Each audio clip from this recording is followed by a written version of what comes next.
Okay folks, we need to get some music put together for this new video. It's going to be about large format photography, so I'm thinking we start off with something a little bit pretentious. Can you give me something?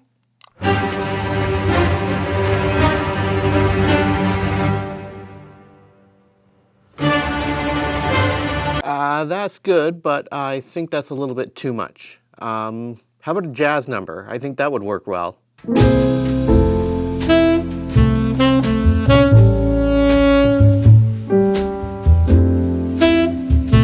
No, I don't think that'll work. How about something everyone would expect, you know?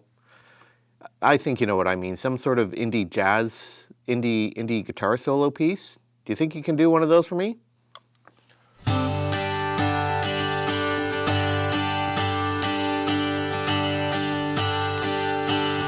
I like it, but I don't really do a lot of landscape or thoughtfully wandering through the woods. You know what? We're just going to go with what I really like. I'm going to be shooting mostly in an urban area, and I'm really excited about this camera. All right? Let's just go with the usual. All right? In 3, 2, 1.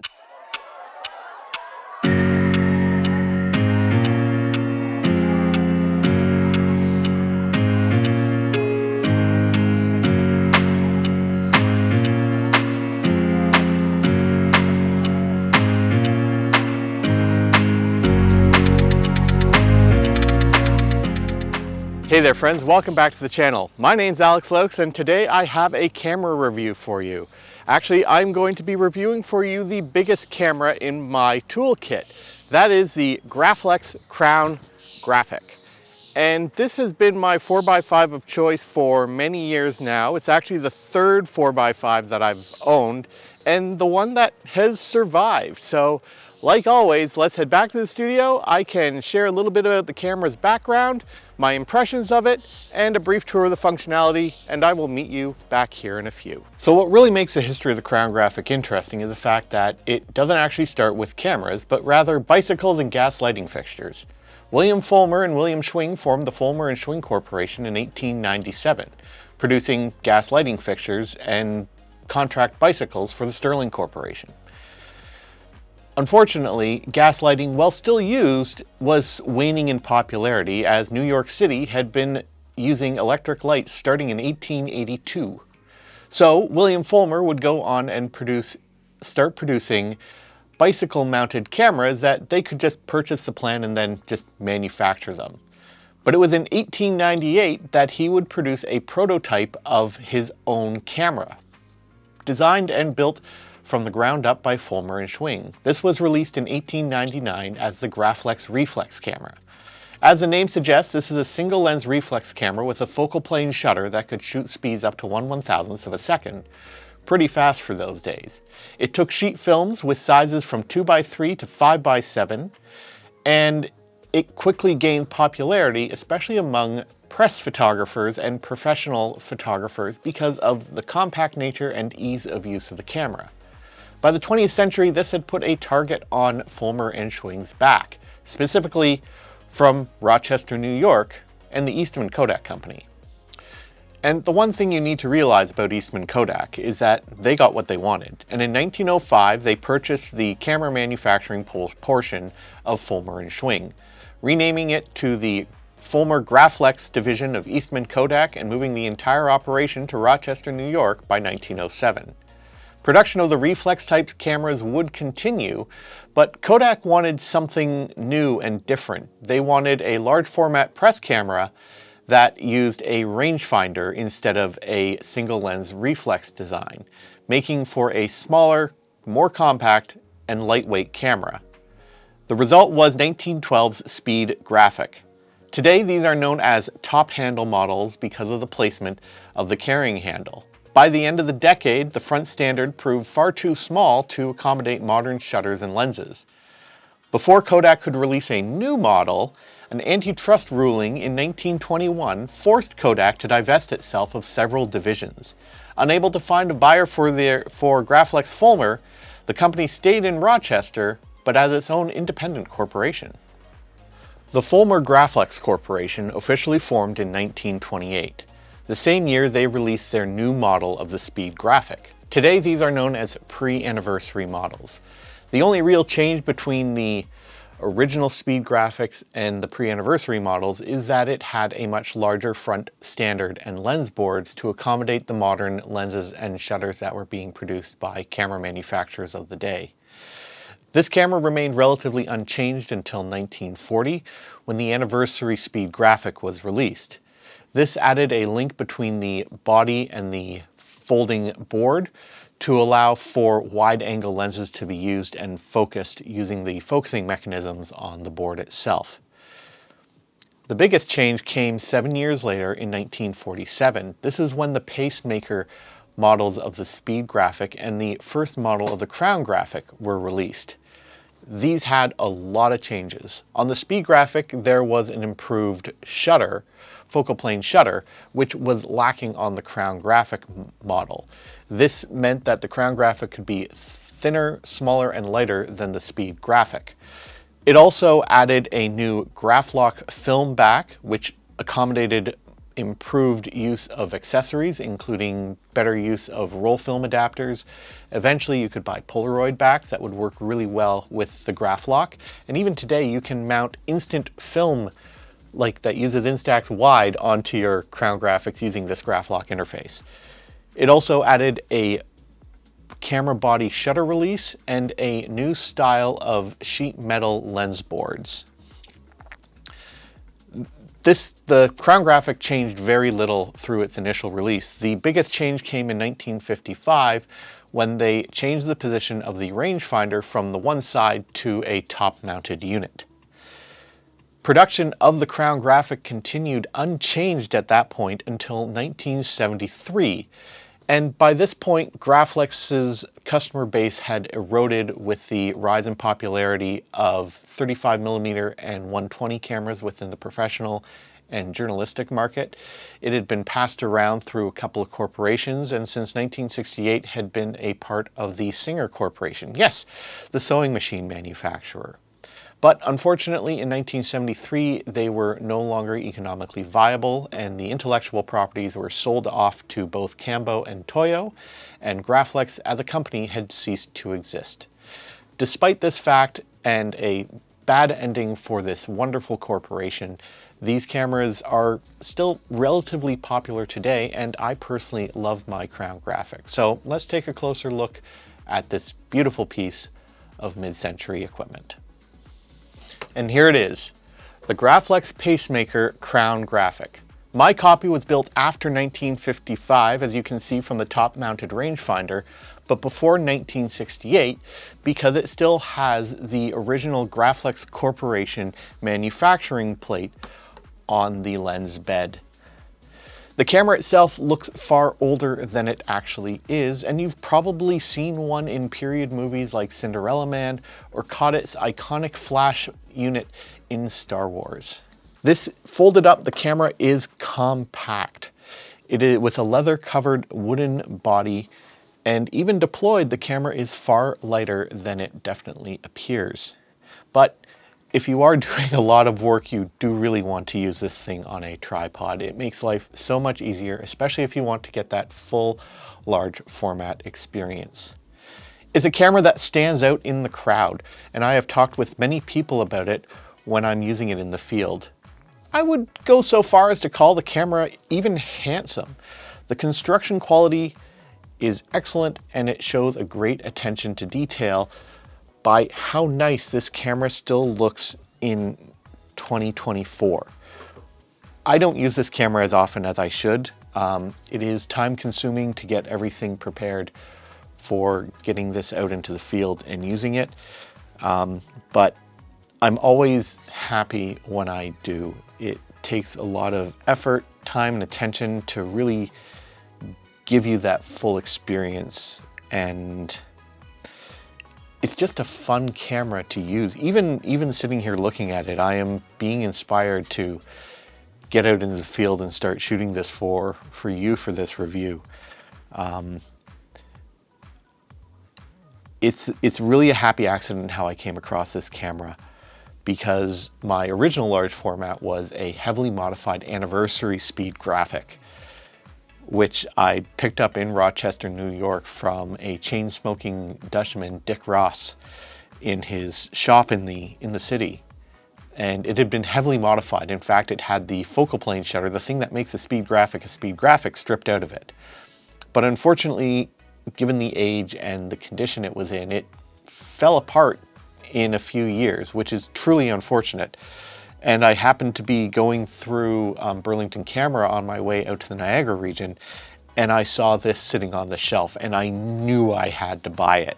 And this is the camera that made me really start to enjoy large format photography. And even though I've used the Mark I Intrepid 4x5, which is a far lighter and generally a far superior camera to this one, this is the one that stuck.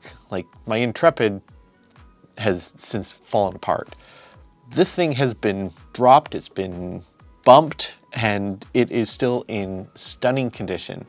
So let's take a closer look at this camera's functionality before we get out into the field. So for what the camera is and what it involves to shoot it, the actual design and operation of a Crown Graphic is pretty simple. Here it is all nicely closed up, and it makes it incredibly portable to fit in a lot of camera bags. In fact, I've put these cameras into a messenger bag. I have a Think Tank retrospective, one of the larger ones, and I can actually put this camera in it, and it will fit just fine. Not ideal, I prefer it in a backpack, which is how I'm going to be carrying it around today. But from the closed configuration, it's just a box. So up here at the top, there's a very subtle raised button. You press that down, and that brings down your lens bed. From there, there's a little lock here, and this allows you to pull out the bellows. And then along the rails, you have these two things called infinity stops. And the idea is that you can use a precision flathead screwdriver to adjust these.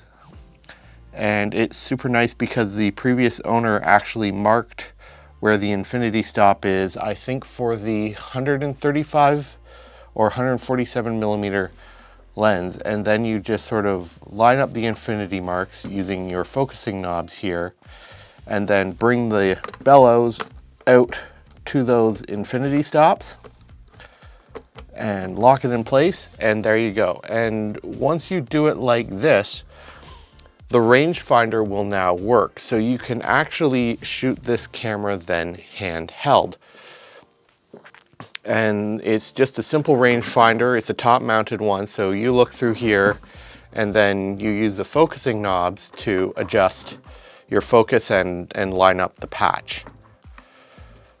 You can then also flip these down and bring your bellows out further for longer lenses.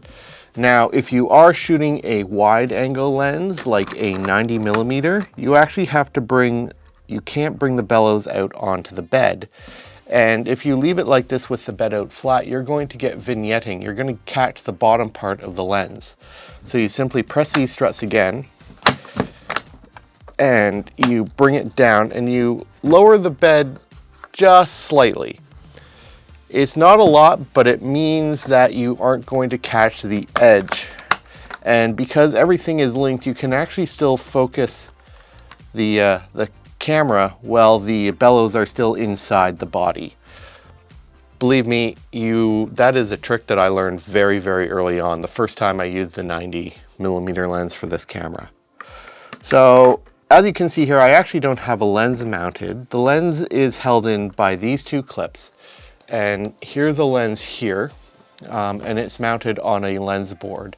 These lens boards, you can actually put any lens you want onto them, providing that it has the right sized hole.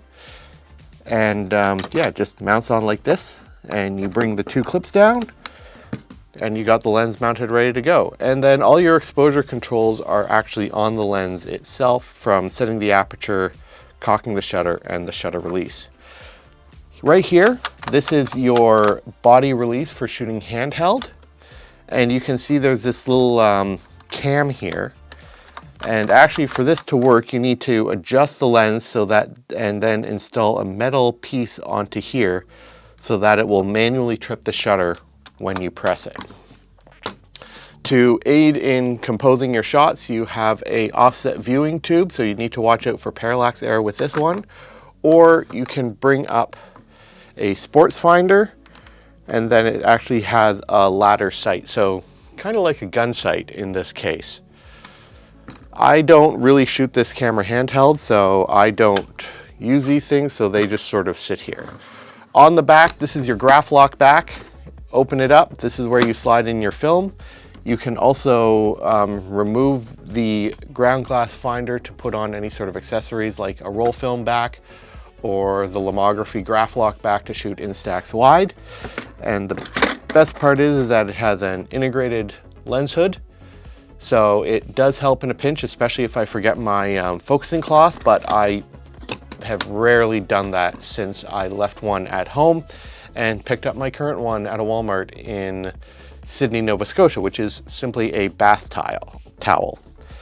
On the side here, this is where you would mount the flash tube. The best part is Godox actually has recently released a brand new electronic one, so you don't need to get an original one. These are rare to find these days simply because people like me like to turn them into lightsabers. Not that if I got one, I would turn it into a lightsaber. If I got two, I would turn one into a lightsaber.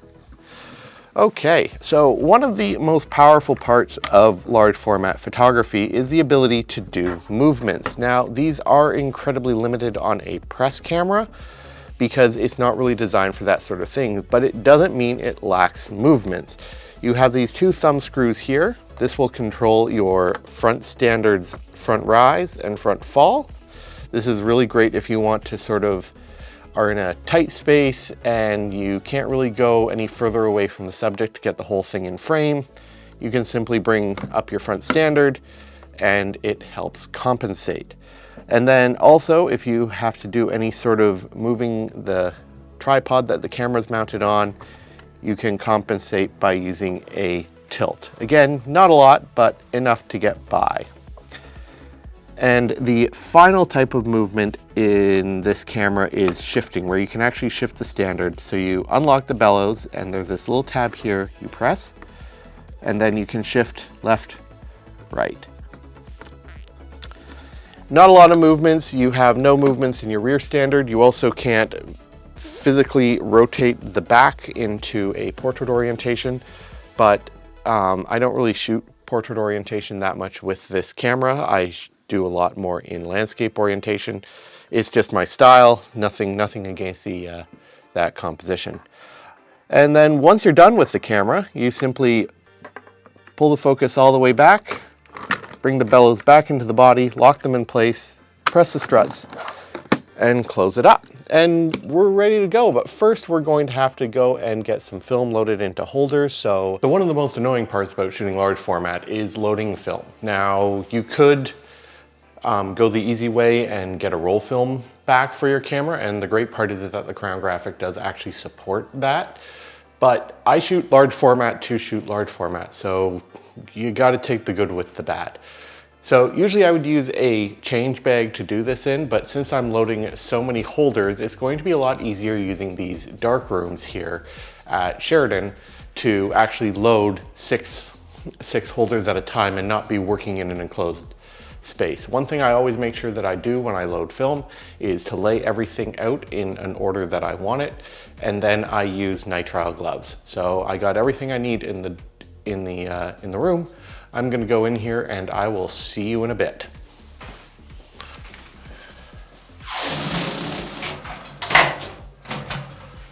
Okay, so I hate doing this. It just is so time consuming, and it's probably one of the first spots in the entire process that you can make a huge mistake because it's so easy to misload these holders and it's just super annoying.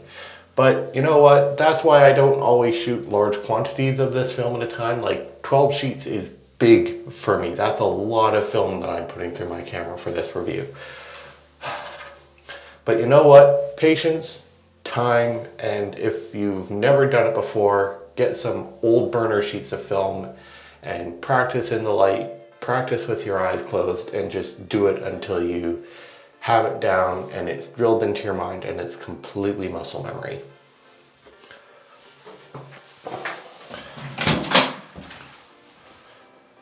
Okay, and that's it. And the sheets are ready to go. So we're gonna head out into the field and actually finally get shooting and talk a little bit about my experience with the Crown Graphic. Okay, so today we are in Oakville, Ontario. I'm going to be shooting 12 sheets of Kodak Plus X Aerocon 2. This is an old aerial surveillance film that I got cut into 4x5 sheets thanks to the Film Photography Project. I'm going to be developing them in Zone Imaging's 510 Pyro. So let's hit the streets and I'm going to talk about the experience working with this beast. All right, let's go.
One of the best parts about the Crown Graphic is that you can use it one of two ways. As it is primarily designed for press photography, it is set up to be used handheld, but you do need to have the camera set up properly to work in this manner. The bellows and the infinity stops need to be set, and that will allow the rangefinder to work. The rangefinder is coupled, so as you focus the lens, the patch will align, and then you use the big wire sports finders to compose your shot, and the on-body shutter release paired with a cam will trip your lens. I've done it once and found it fun but incredibly awkward. I much prefer the second option, and that being working with the camera like any other large format view camera. But that presents its own troubles, mostly with all the kit you have to carry around. Tripod, cable release, meter, film holders, focusing cloth, and lenses. Taking time is key for working in this way. There's no safety net, and the camera will let you make all the mistakes you want and has no forgiveness. The key is figuring out how to do your own dance. The one downside to working with a press camera is that you are limited in the movements.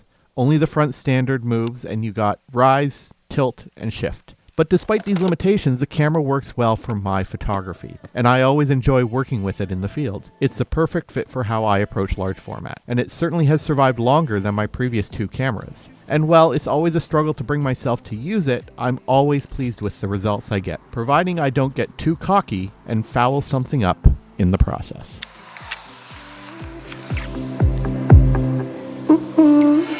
I'm tired of the people that talk about nothing, and I'm not wasting this moment. Even I know that letting you go would be crazy. Thinking, no, I want you for myself. I don't need anybody else. Wanna leave this place. Meet me in the dark where we can both hide. No one's gonna steal our time again. We don't have to say much, let our lips touch. I will stay with you until the end. Meet me in the dark.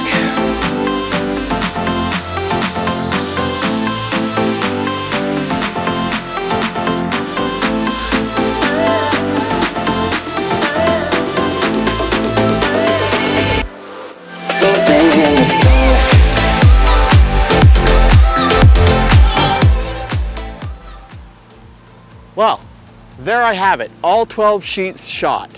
And probably one of the best tools that I ever got and figured out for large format is actually just one of these. It's a notebook. I keep track of almost everything, like the subject, where my film is loaded, the lens, and the exposure and any movements I make on the film, because it has really helped me learn. But the one thing that has changed a lot since I first started working with large format has been my lenses. So let's head back to the studio and I can talk a little bit about my lens kit and what to look for when buying lenses for your crown graphic. So one of the best parts about large format is that you're not tied to a single lens system. And while you can be consistent of the brands you purchase, there's nothing to tie you to a single brand. Rather, lenses are mounted on lens boards that are universal across any 4x5 camera system. The one trouble with the Graflex cameras, and particularly the pacemaker model, is that these are flanged metal lens boards. They aren't easy to manufacture and they do cost a bit on the used market, but there have been some excellent people out there who have been able to manufacture new boards. Each board had a center hole that are sized to a copal number, and this is a shutter size. It's a universal way of doing it, and they come from like 00012, etc. The one thing you do need to consider is the image circle that the lens projects. While you might be able to find a sweet deal on a ultra wide lens, you need to be careful that they are probably for a 2x3 or baby graphic model camera. They won't be able to project a large enough image circle to fill the entire 4x5 sheet.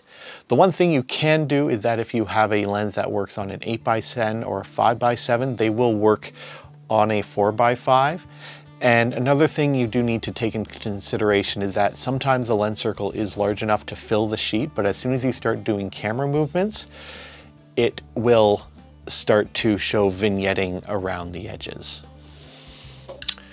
So what lenses do I have in my toolkit? Well, at the wide end, I have the Schneider Kreuznach Angulon 90mm f6.8. This is the widest angle lens I have for my 4x5 simply because it is the widest lens that my camera will support. This is an older lens and it's one that I've used a lot for in the past but tend to shy away from today. Now, if you know my work, I love doing wide angle stuff, but I find this too wide on my 4x5 and I don't know. I just don't like using it. I don't like the images that it produces. It makes it incredibly hard to compose a good image. I mean, it's good to have if I'm working in more narrow environments, but it's not always the one I reach for first when I want to get the big picture. So the one that I reach for the most is the Fujinon W 125mm f5.6. This is by far my favorite lens of all my kit. It gives a good field of view. It's wide without being too wide, but it also isn't too narrow either. This is great for architectural work.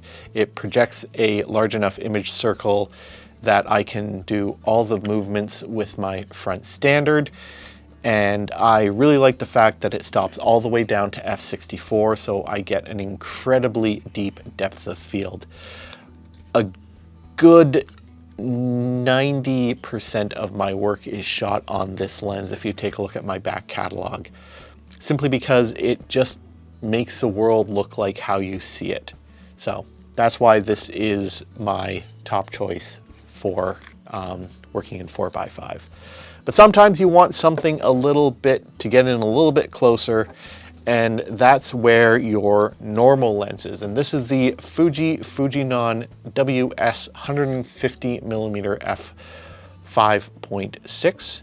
Again, it is an absolutely wonderful lens that is great when you just need that little bit of extra reach. Again, it is great optically. It stops down to f64, which I really like, so you get that deep depth of field. The image quality that comes out of the Fuji glass is absolutely stunning, and the best part, it is a compact lens, so I can actually close up my entire camera with this lens still connected to it. and it doesn't give any problems. This is a recent addition to my camera kit. I bought it specifically for my railroad project, and I'm glad I did because I got some really good work out of this lens. The one lens that I also found incredibly useful for my railroad project is the 180mm focal length. Now, unfortunately, I could not afford to buy the Nikkor version of it, so I ended up going with another Fujinon WS. This is the 180mm f5.6. It is a big beast of a lens with a massive Seiko shutter. Again, it stops all the way down to f64, so I'm happy there. I got a really nice deal on this lens, and the reason for that is that there's actually cleaning marks on the front and rear elements. Thankfully, it hasn't affected the image quality, and that's even stopped all the way down to f64, so that is good. This lens has seen better days. There's a bit of rust on some of the control surfaces, but the few images that I've shot with this, I'm really happy with the results that I've gotten out of it, and I hope to definitely have a bit more use out of it in the coming days as I shoot more 4x5, especially now that I have this focal length. It's just that nice happy medium before you get into more of telephoto. It's nice for portraits. It's nice when you need that little bit extra reach that you can't actually physically move the camera to.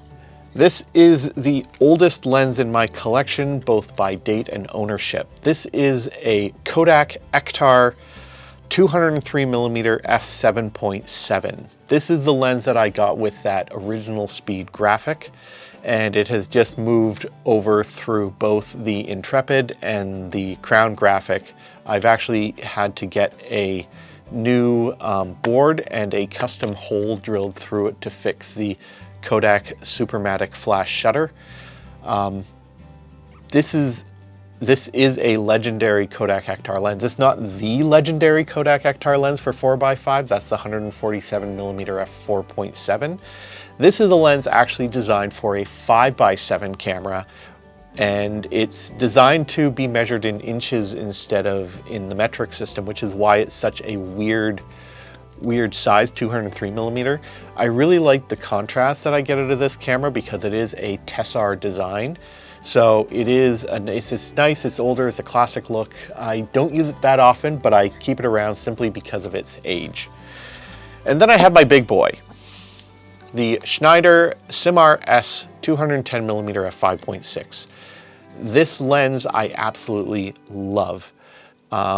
It fills up the next 5% of my work. With the Fuji 125 does 90%, this does the next 5%, with the rest of the lenses filling in that remaining 5%. This is a great lens if you just want that little bit of extra reach. Projects a huge image circle, so I get a lot of movement out of my camera, and it just works really, really well. I love the fact that when I bought this lens, I got a really good deal on it. The only downside is that it only does stop down to f45, but that's still more than enough depth of field for what I do with it. It's great for architecture, especially when I have to be a little bit further away from the building. Plus, I can focus in nice and close with that added focal length. So yeah, those are the lenses in my toolkit. I do want to add a 300mm to my kit because that simply is the longest lens I can add to it, but it's simply a matter of time and finding the right one. Now, for the most part, you'll see that I use either Schneider or Fuji glass. I really like the results I get from Fuji. It's just always delivered good quality images with good contrast, excellent sharpness, and a large enough image circle. If I were to start replacing these lenses, if like the shutters go beyond being repaired or I can't find someone to repair them, which isn't going to happen anytime soon, I will probably start replacing them with Nikkor or more Schneider optics. Some other good ones to look up would be Carl Zeiss. They make a wide range of excellent lenses. And of course, older Kodak glass is always good too. But for now, best bang for your buck to balance out cost and quality, Fujinon lenses are probably my top choice if you're building a kit right off the bat. So here's the thing with large format photography. It is not for everyone. It takes a lot of extra time, a lot of extra kit, a lot of extra patience. And it's fairly expensive. Even the black and white films are costly, even when you go with more budget-friendly brands like Foma. Is the Crown Graphic a good starter camera if you're getting into large format? It really depends. For me, it is, simply because it suits how I shoot, where I shoot, and it was the right price at the right time. I did have a field camera, and the Mark I Intrepid 4x5 was fantastic, but I felt very overwhelmed by all the extra stuff that it could do, and I never really made much use of it except for having that rotating back. It's the one feature I wish that the Crown Graphic had. So, while the Crown Graphic works for me, it might not work well for you. And if you are thinking about getting into large format photography, it might be best to ask someone who has a camera and is willing to show you the ropes, give you some film, and just generally help you feel out the effort.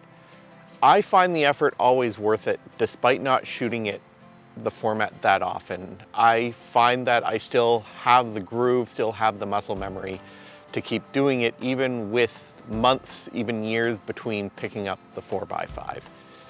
The Crown Graphic is a great camera, especially if you can find one at a fair price and in good condition. But like any camera with bellows, those are really its weak points. The lenses can be fairly expensive, and with the specialty lens board, it can take a while for you to build up the kit. So it really comes down to what do you want to achieve with your large format photography and what style and where your shooting are. And that covers it for this video. I hope you've enjoyed it. It took a lot of effort to get this one put together, but I really find that it's worth it. So have you shot with any of the Graflex cameras? Do you prefer a monorail? Do you prefer the speed graphic? 4x5, 2x3, whatever. What's your experience with Graflex large format cameras, or just large format in general? Why do you shoot it? Why don't you shoot it? Leave me a comment. If you're new to the channel, please consider subscribing and hitting that bell notification icon to let you know when I post new content. And if you like what you see, just give me a thumbs up. Every little bit counts. So until next time, my name's Alex Laux. Shoot what you love, with what you love, on what you love. Don't stop.